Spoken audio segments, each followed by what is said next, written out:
Hello guys, welcome back my channel Puja day. কেমন আছো তোমরা? আই হোপ কি তোমরা খুবই ভালো আছো, আর আমিও খুবই ভালো আছি। এখানে আমার কাছে আগে দিয়ে একটু ময়দা সানা ছিল, তো ময়দার মধ্যে আমি একটুখানি নুন আর ময়াম দিয়ে যেমনি আটা সেনি অমনি সেনে আমি রেখেছিলাম। তো আগে দিয়ে একটু সানে রাখা ছিল, তো এটা দিয়ে আমি আজকে একটা মিষ্টি তৈরি করব। তো এই যে এখানে একটা ছোট বাটির মধ্যে 2 চামচের মতন ময়দা নিয়েছিলাম আর 2 চামচের মতন অয়েল নিয়েছিলাম। এটাকে একটা পেস্ট বানিয়ে নেব ভালো করে। তো এই যে দেখো এইভাবে পেস্ট বানাতে আছে। তারপর একটা বাটির মধ্যে আধা কাপ জল আর আধা কাপের মতন চিনি দিয়েছিলাম। একটা সিরা তৈরি করব চিনির। তো এখানে সিরাটা হতে থাকুক। বাবু আজকে বলেছিল মাম্মা একটা মিষ্টি বানাও না, মিষ্টি খেতে ইচ্ছা করছে। তো ভাবলাম চলো একটুখানি আটা সানা আছে, ওটা দিয়ে আমি একটু মিষ্টি তৈরি করব। তো এই যে দেখো এটা দিয়ে 3টেই গোলা হয়েছে। তো এবার আমি বেলে নেব আটাটা। তো তোমরা একটু এই আটাটা একটু শক্ত টাইপের ছেনো।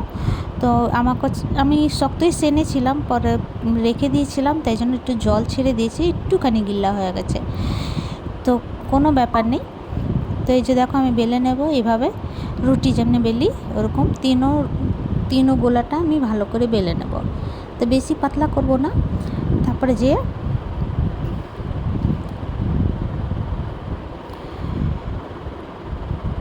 তো এখানে বাবু একবার এসে দেখে গেল মাম্মা কি বানাচ্ছে।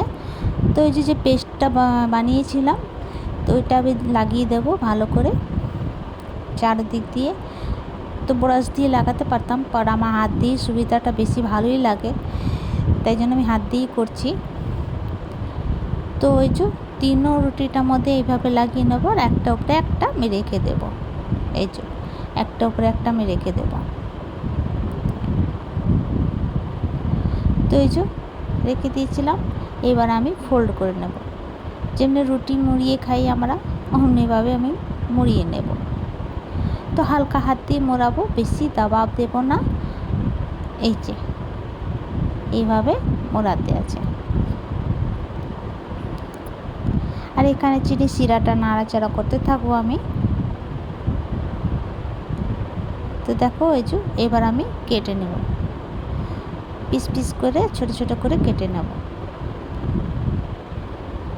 তো তোমাদেরকে যেরকম সাইজ বড় ছোট অমন দিতে পারো। তা আমি বেশি বড় দিইনি, বেশি ছোট দিইনি, মিডিয়াম সাইজ দিয়েছি। এই যে এটি ফুলে একটু বড় হয়ে যাবে। তো একটুখানি মধ্যে দিয়ে হালকা সা একটু প্রেশার দেবো, হালকা, বেশি না, হালকা প্রেশার দেবো বাস এইভাবে। তারপরে এটা সাইডে রাখবো। এইভাবে সমস্ত আমি বানিয়ে নেব। তো এখানে দেখো চিনি শিরাটা রেডি হয়ে গেছে, একটু ঠান্ডা করতে রাখলাম। আর এখানে আমি কড়াইটা বসিয়ে দেবো। কড়াইয়ের মধ্যে দিয়ে দেবো রিফাইন অয়েল।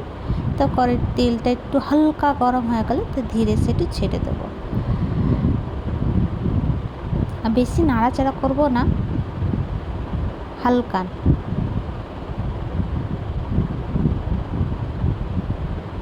তো এই যে দেখছো কত বড় হয়ে গেছে ফুলে। তো উলট পুলট করে লাল লাল করে আমি ফ্রাই করে নেব।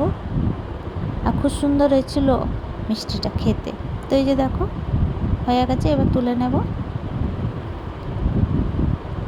এই যে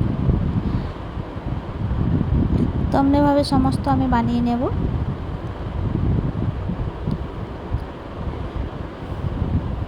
তো তোমরা এমনিভাবে একবার বানিয়ে খেও। এই মিষ্টিতে বেশি তামঝাম নেই, পট করে হয়ে যায়, আর খেতেও ভীষণ টেস্টি লাগে, ভীষণ ভালো লাগে। এই যে মিষ্টিগুলো হয়ে গেছিলো, তো চিনি শিরার মধ্যে দিয়ে দিয়েছিলাম, ভালো করে মিলিয়ে নিলাম চিনি শিরার মধ্যে একটু ডিপ করে। আর বার করে নেব, না তো চিনি শিরার মধ্যে থাকলে মেরিয়ে যাবে। তো এই যে বার করে নিলাম। তো রেডি আমার গজা। তো তোমাদেরকে আমার ভিডিওটা কেমন লাগলো? ভালো লাগলে প্লিজ লাইক শেয়ার কমেন্ট করো, সাবস্ক্রাইব করে দিও। আবার নতুন ভিডিওর সঙ্গে দেখা হবে। তো তোমরা সবাই ভালো থেকো, সুস্থ থেকো। ভিডিওটা কেমন লাগলো কমেন্ট করে জানিও। আর প্লিজ প্লিজ সাপোর্ট করো, প্লিজ। তোমাদের এই ভালোবাসা আমি কখনও ভুলবো না। Please supporting. তো চলো ভিডিওটি এখানে শেষ করছি। ভালো থেকো, সুস্থ থেকো। Bye bye, take care.